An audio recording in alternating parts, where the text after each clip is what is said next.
Alors sur les postures, en fait, ce qu'il faut bien avoir à l'esprit, c'est que, si vous pratiquez le yoga une seule et unique fois par semaine, bah, il faut pas être, trop dans l'attente, hein, des bénéfices de ces postures. En fait, le bénéfice, il arrive avec la régularité, dans cette pratique et c'est peut-être là d'ailleurs, la plus grande difficulté dans le yoga. C'est pas tant le fait de manquer de souplesse, de manquer de force ou de manquer de jeunesse, c'est avant tout cette consistance, dans cet, effort.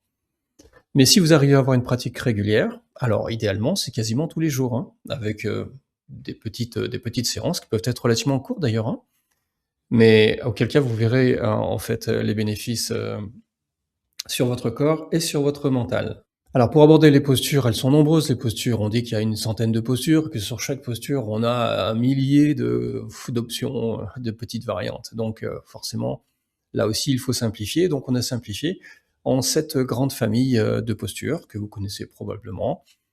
Il y a les postures dites, d'ancrage. Généralement, on a les pieds bien à plat. Les postures en flexion arrière, flexion avant, les postures de torsion, puis les postures inversées, les postures d'équilibre et les postures de repos. Voilà, globalement, en 7 grandes familles, vous pouvez chacune des postures les caser là-dedans. On va se focaliser sur un des bénéfices, celui qui est le plus important. Alors la première des grandes, familles, ce sont les postures dites, d'ancrage. Là, ce sont des postures dans lesquelles on a les pieds généralement bien à plat et où notre concentration va sur nos points d'appui. Alors bien sûr, ça pourrait être, les mains, mais l'ancrage passe quand même plutôt par les membres inférieurs. Donc les pieds, les jambes jusqu'aux fessiers et globalement, ces appuis-là, on doit les ressentir avec une certaine force et se sentir, fort dans ces appuis. Et en fait, c'est ce sentiment de force qui amène le mental à aller d'une façon très naturelle vers le sentiment de confiance. Voilà, donc chaque fois que vous procédez à ces postures dites d'ancrage, eh bien, c'est la confiance que l'on va chercher à développer en soi. Alors je vous ai mis 3 postures ici, guerrier 2, guerrier 1, mais une posture d'équilibre également. Ce qui est un petit peu plus difficile quand même, de mettre son attention, sur, le point d'appui, parce que généralement on essaye de se concentrer sur son équilibre et pas tant sur, l'intention que l'on met dans notre posture.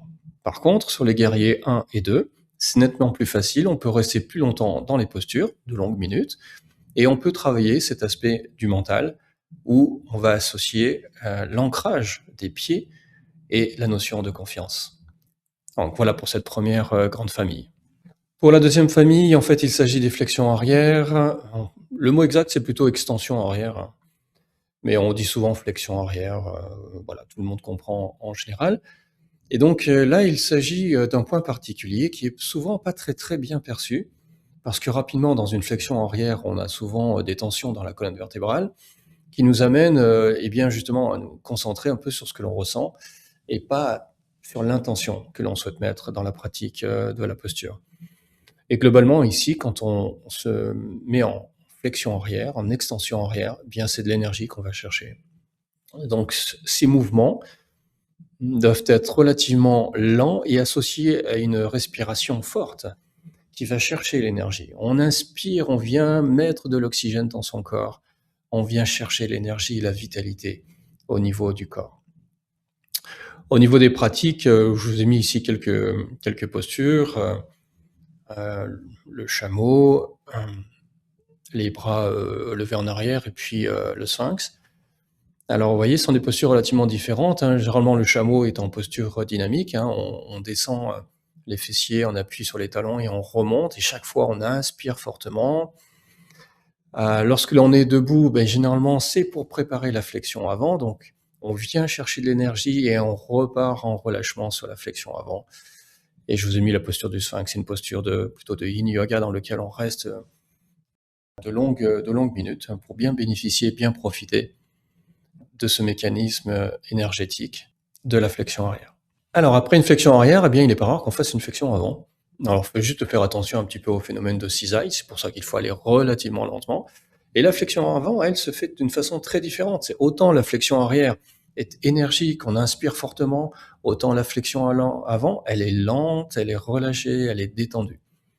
Chose qui n'est pas facile lorsque l'on voit par exemple les photos. Là, vous voyez dans ma flexion avant, les jambes sont tendues et autres et si on manque un peu de souplesse, alors rapidement, on va se crisper et autres. Donc n'hésitez pas à fléchir les genoux, à poser votre ventre sur les cuisses et à vous détendre et à vous relâcher dans toutes les flexions avant. Donc dès que ça tire un petit peu trop, n'allez pas au-delà de ce que vous pouvez faire. Le corps se met à trembler, vous perdez une bonne partie en fait de l'intention de la flexion avant.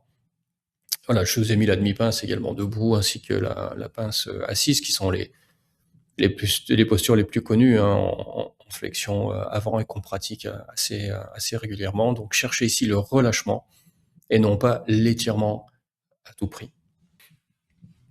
Allez, quatrième grande famille sont les postures de torsion. Alors ici, il s'agit, alors bien sûr, on a l'idée que la torsion, c'est la colonne vertébrale qui se tord. Alors oui, bien sûr, elle se tord, mais c'est avant tout la torsion du ventre, la torsion du système digestif qu'on va rechercher ici. Et chaque fois qu'on veut travailler son système digestif, eh bien, c'est très bien de le préparer avec des torsions à droite et à gauche. Ce qu'il faut bien penser, c'est que là aussi, il ne faut pas aller trop loin dans votre torsion et en fonction, chacun est limité hein, par son corps. Vous allez à 80% seulement de ce que vous êtes capable de faire. On cherche le relâchement et après on fait une petite gymnastique ventrale en inspirant et en expirant, en faisant gonfler son ventre et en rentrant son ventre. Alors ici, on a un massage du système, de tout le système digestif qui peut être très bénéfique, quelle que soit la torsion et la posture. Alors, je vous ai mis quelques images. Ici, une torsion assise, qui est probablement une des plus fréquentes. Je vous ai mis une torsion également debout. Vous voyez, c'est déjà un petit peu plus dur, ce genre de choses. Et puis, une torsion en équilibre. Bon, en fonction de votre niveau de pratique, la torsion, elle se fait, le plus simple, c'est souvent sur le dos d'ailleurs, hein. Vous pouvez mettre en torsion sur le dos, surtout quand on veut rester de longues minutes. Et surtout, pensez bien à cette gymnastique du ventre. Chaque fois que vous êtes en torsion, c'est là qu'est le bénéfice thérapeutique. Cinquième grande famille, les postures inversées. Alors ici, ces postures sont vraiment très intéressantes. Elles sont absolument pas naturelles. Le corps est pas fait pour être dans ces postures inversées. Alors on appelle une posture inversée une posture dans laquelle votre bassin est beaucoup plus haut et plus haut que votre gorge. Voilà, donc là vous voyez, il y a des photos très explicites. Le chien tête en bas par exemple, c'est très clair. La charrue ou le corbeau. Avec des niveaux de difficulté différents, mais c'est pas plus c'est difficile que c'est plus efficace, hein, donc faites bien attention à ça. Mais la posture inversée inverse l'intégralité en fait de tout votre système lymphatique et votre système endocrinien, et c'est ça qu'on va aller rechercher. Voilà, quand vous travaillez un peu sur cette notion de chakra et les glandes endocrines qui sont en correspondance, eh bien en fait, ce sont les postures inversées qui nous amènent le plus de bénéfices. Si vous voulez travailler cela, il faut pouvoir rester en fait longtemps dans les postures. C'est pourquoi certaines postures sont à privilégier. Le chien tête en bas est relativement facile, tout le monde y arrive, donc ça vaut la peine d'y revenir sans trop rester longtemps, mais on peut y revenir assez régulièrement sans trop se fatiguer. La charrue, là, vous voyez que tout de suite, il y a une compression au niveau de la gorge, donc ça peut être délicat si vous êtes débutant. Ne restez pas dans ces postures et allez lentement dans les postures. Alors juste pour info, ici dans cette charrue, il faut vraiment pouvoir bouger la tête à gauche et à droite. Sinon, vous pouvez vous faire mal, hein, donc faites bien attention. Et le corbeau est intéressant aussi, mais bon, en appui sur les mains, vous doutez bien qu'on peut pas rester très longtemps. Voilà, en fait, il y a beaucoup d'autres postures inversées, mais voici juste quelques exemples. Et rappelez-vous, c'est le système lymphatique et endocrinien qu'on vient solliciter et stimuler grâce à ces postures.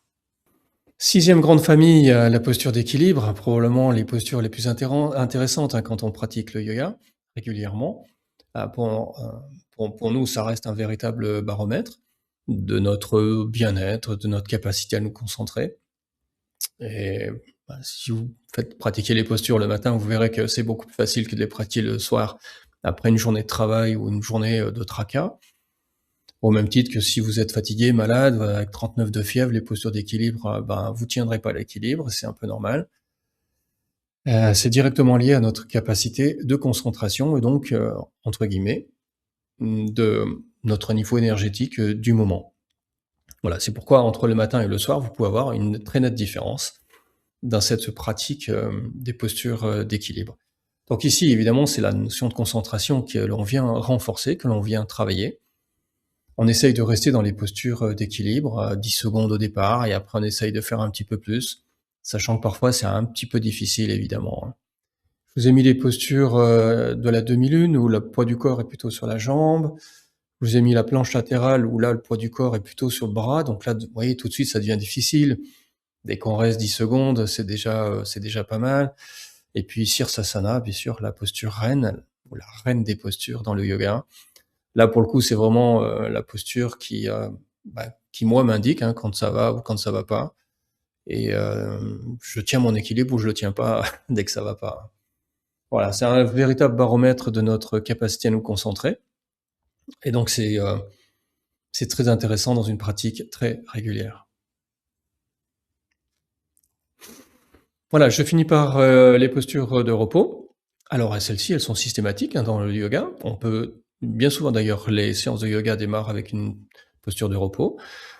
Alors, soit c'est, une posture avec les jambes, croisées en tailleur, soit la posture, du héros telle que vous la voyez au centre. Mais tout au long de la pratique et de votre séance, la posture de l'enfant, que vous voyez à droite là, une pratique, très très répandue et puis bien souvent en phase finale, Shavasana, la posture reine des postures de repos, où on abandonne le corps ici, complètement. Alors surtout, surtout ne négligez pas ces postures. Tant bien même vous ne seriez pas fatigué de votre pratique du yoga, si vous avez fait un peu de yoga doux, il n'y a pas de raison d'être fatigué. Ne négligez pas ces postures de repos, elles sont très bénéfiques. C'est pas parce qu'on ne fait rien qu'il se passe rien, gardez bien ça à l'esprit et trop souvent, les gens pensent que de s'allonger, de rien faire, c'est du temps perdu. Bien non, hein. Non, non, non, non. Donc essayez de voilà, de prendre patience si d'aventure, pour vous, ça vous semble un peu long, c'est 3, 4, 5 minutes, en posture allongée sur le dos, mais voilà, faites cet effort, ça en vaut vraiment la peine pour ce qui est de la régénération, globale du mental, de votre mental. Voilà, je conclus juste ce tout premier chapitre sur la notion, de posture, avec cette phrase qui est intéressante, hein: «Le yoga nous apprend à guérir de l'essentiel et à supporter l'inévitable». Eh bien, gardez ça à l'esprit, parce que vous serez confrontés à des remarques parfois un petit peu désobligeantes. Les gens parfois pensent que l'on est dans une croyance avec, des recettes miracles pour solutionner des problèmes. Eh bien non, on part du principe qu'on est convaincu de l'effort, préventif, sur notre, santé et que malheureusement, eh bien, l'inévitable est là également pour nous, comme pour tout le monde et que le yoga nous aide, à le supporter. Voilà et pensez également que la pratique doit être régulière si vous voulez atteindre ce niveau dans le yoga. C'est pas uniquement donc du bien-être, c'est aussi, amener un complément, à notre santé.